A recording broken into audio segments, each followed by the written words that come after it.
aman. Sini, Pak. Pak. Sini aja duduk nih. Biar tutup Mbak. Awas ada hiu. Pergi.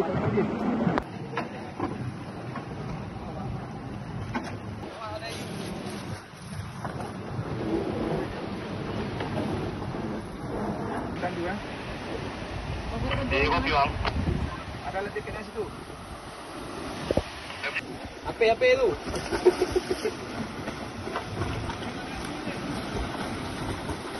Jauh tebing. Oh, awak nak telang dulu.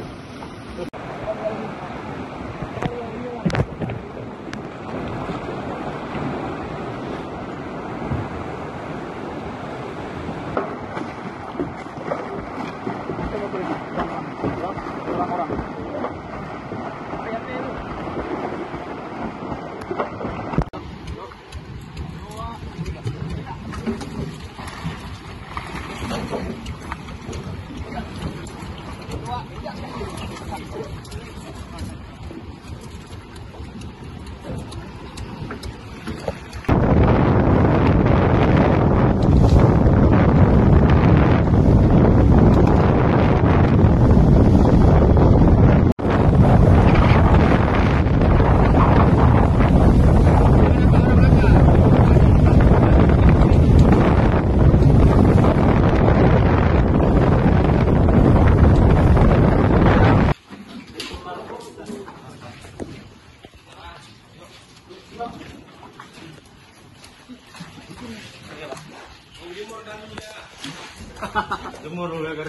Sampaikan bahwa dari kita menerima informasi untuk melaksanakan satu orang yang mengalami kecelakaan di laut.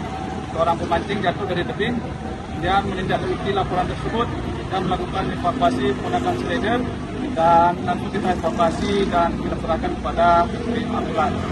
Korban sendiri mengalami cedera di bagian lensa bawah, di bagian kaki, mengalami luka.